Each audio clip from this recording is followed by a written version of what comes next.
Hey, what's up, YouTube? So we're here in the tent, still, day two of, I don't know. I gotta throw a little shout out. The company I work for, they're great.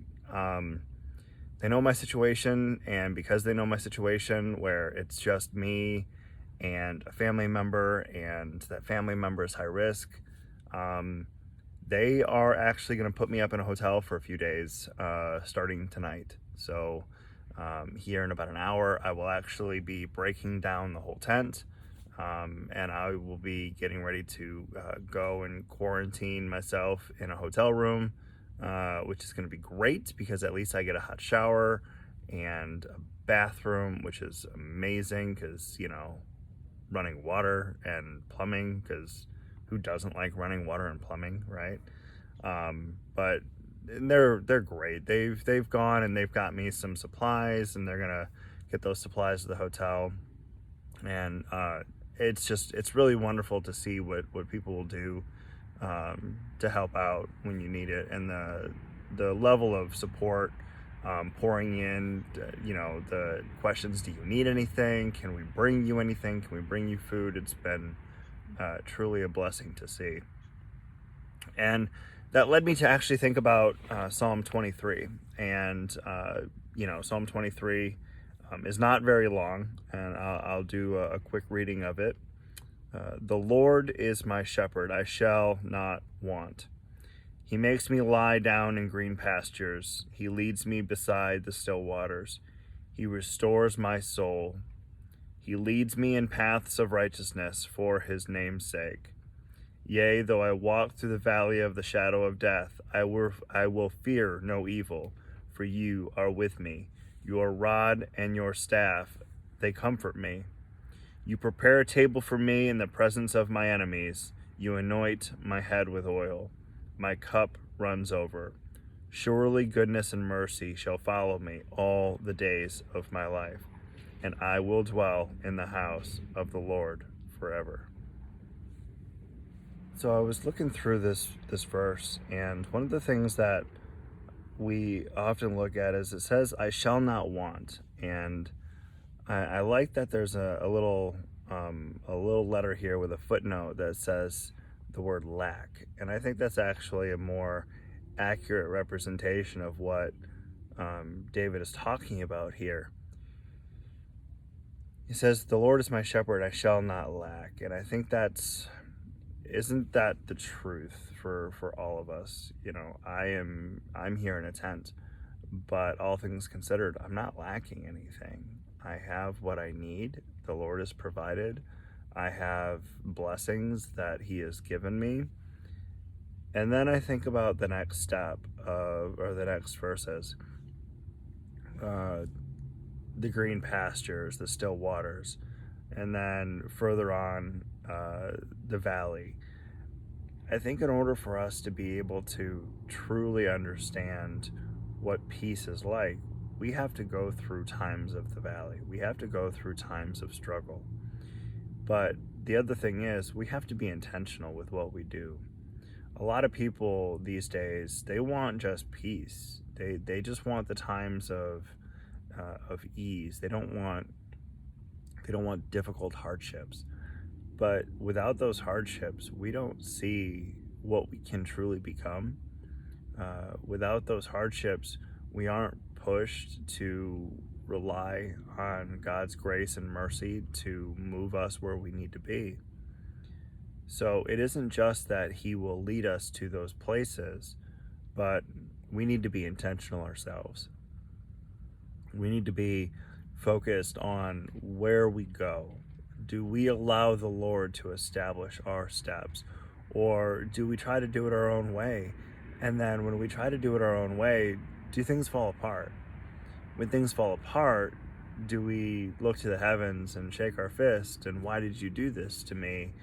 When in all actuality, it's a result of our own actions. It's a result of our own missteps. Am I here because of something God did to me? No. I'm here because I made a choice, and there's repercussions to that choice.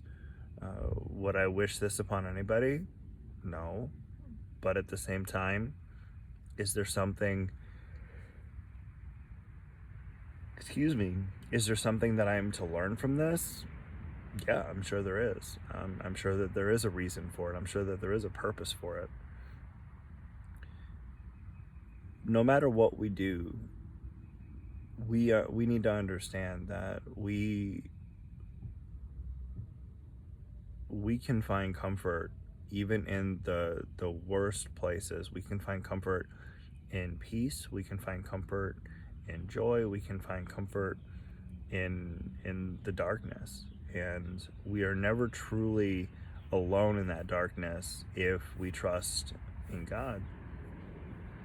No matter where we are, no matter what we're doing, there's always a way to figure out a way out.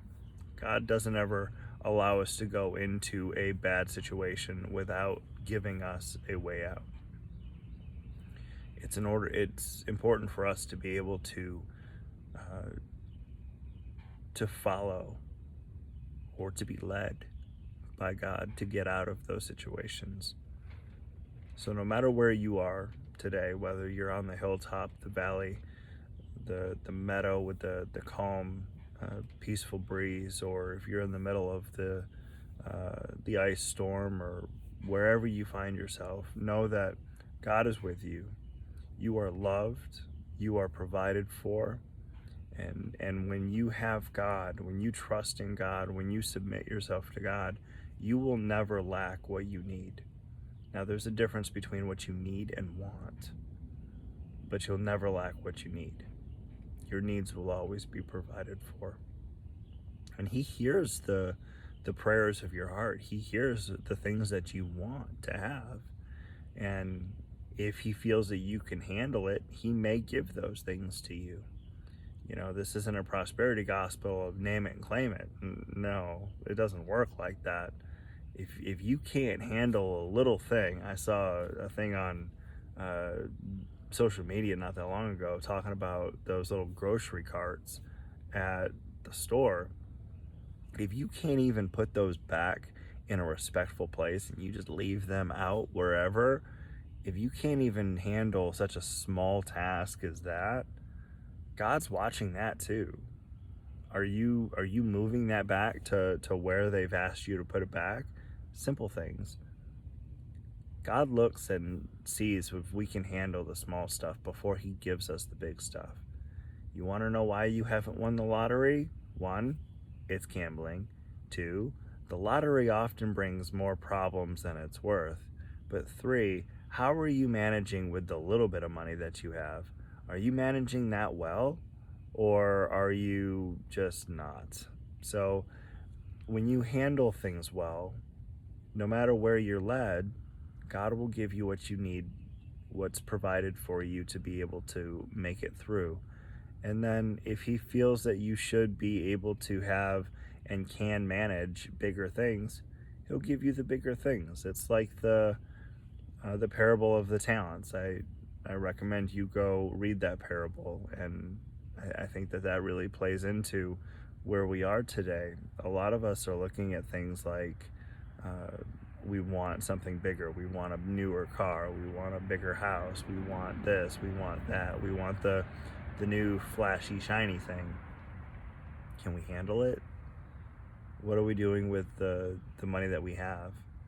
You know, understanding that it's not even our money. What we have, it's not ours. Everything here is God's stuff. It's not my stuff. I die, I can't take it with me. So it's God's stuff. So anyways, day 2, I feel like I'm carrying about 100 pounds extra. I have a headache, but all things considered, I'm doing okay. Carrying a lot of extra weight, or at least the feel of it, really makes you tired. So it's a lot of hard work. But anywho's, all right, y'all. I'll touch base with you tomorrow, and let you know how day 3 is going. Hopefully day 3 is a little bit more comfortable and less cold. So, all right, everybody, take it easy.